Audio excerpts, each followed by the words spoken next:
ಜನಸಾಗರವಾಗಿದೆ.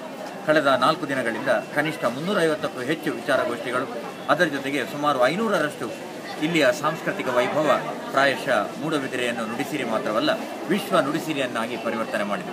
ಸಾವಿರಾರು ಜನ, ಆದರೂ ಶಿಸ್ತಿನ ಸಂಘಟನೆ, ಎಲ್ಲರಿಗೂ ಭೋಜನ ಉಪಹಾರ, ಅದರ ಜೊತೆಗೆ ಅತಿ ವಿಶಿಷ್ಟವಾದಂತಹ ಸಾಹಿತ್ಯಿಕ ಸಾಂಸ್ಕೃತಿಕ ಗೋಷ್ಠಿಗಳು ವಸ್ತುಶಃ ನಮ್ಮ ಪುರಾತನ ಮೌಲ್ಯಗಳನ್ನೆಲ್ಲ ಮತ್ತೆ ಪ್ರತಿಬಿಂಬಿಸಿ ಇಂದಿನ ಮನಸ್ಸುಗಳನ್ನು ಸಂಘಟಿಸಿ ಮುಂದಿನ ಚಿಂತನೆಗೆ ಪ್ರೇರೇಪಣೆ ಮಾಡುವಂತಹ ಸಮ್ಮೇಳನ ಇದು. ಸಮ್ಮೇಳನದ ಆಶಯವೇ ಕನ್ನಡ ಅಂದು ಇಂದು ಮುಂದು. ಕನ್ನಡದ ಮನಸ್ಸುಗಳನ್ನು ಜಗತ್ತಿನಾದ್ಯಂತ ಅವರು ಸಂಚಾರ ಮಾಡಿ ಸಂಗ್ರಹಿಸಿ ಅವರೆಲ್ಲರೂ ಇಲ್ಲಿಗೆ ಬರುವಂತೆ ಮಾಡಿದ್ದಾರೆ ನುಡಿಸಿರಿಯ ರೂವಾರಿ ಡಾಕ್ಟರ್ ಮಿಜಾರಗುತ್ತು ಮೋಹನ ಆಳ್ವ. ಅದಕ್ಕಿಂತಲೂ ಮಿಗಿಲಾಗಿ ಕನ್ನಡದ ಮನಸ್ಸುಗಳ ಇಂದಿನ ಆಧುನಿಕ ಕಾಲಘಟ್ಟದಲ್ಲಿ ಹೇಗೆ ಸಂಘಟನೆ ಮಾಡಿ ಮುಂದಿನ ದಿನಕ್ಕೆ ನಮ್ಮ ನಾಡು ಸಂಸ್ಕೃತಿಯಿಂದ ಸಮೃದ್ಧವಾಗಬೇಕು, ಸಾಹಿತ್ಯದ ಮನಸ್ಸುಗಳು ಅರಳಬೇಕು ಎಂಬುದನ್ನು ಇಲ್ಲಿ ತೋರಿಸಿದ್ದಾರೆ. ವಿದ್ಯಾರ್ಥಿ ನುಡಿಸಿರಿಯ ಮೂಲಕ ವಿದ್ಯಾರ್ಥಿಗಳಲ್ಲಿ ಭಾವನೆಗಳನ್ನು ಪ್ರತಿಬಿಂಬಿಸಿದ್ದಾರೆ.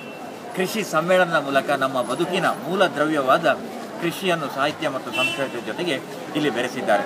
ಕಾರ್ಯಕರ್ತರ ಬದ್ಧತೆಯಂತೂ ಅದ್ಭುತವೇ. ಇಂತಹ ಸಂದರ್ಭದಲ್ಲಿ ಮಾಧ್ಯಮಗಳು ಕೂಡ ಅತಿ ವಿಶಿಷ್ಟವಾಗಿ ಅದು ಮುದ್ರಣ, ಅದರ ಜೊತೆಗೆ ದೃಶ್ಯ ಮಾಧ್ಯಮ ಸ್ಪಂದಿಸಿದೆ. ಈ ಸಂದರ್ಭದಲ್ಲಿ ಭಾಗವಹಿಸಿದ ಎಲ್ಲರಿಗೂ, ಅದರ ಜೊತೆಗೆ ಡಾಕ್ಟರ್ ಮೋಹನ್ ಆಳ್ವ ಅವರಿಗೂ ವಿಶೇಷ ಅಭಿನಂದನೆ.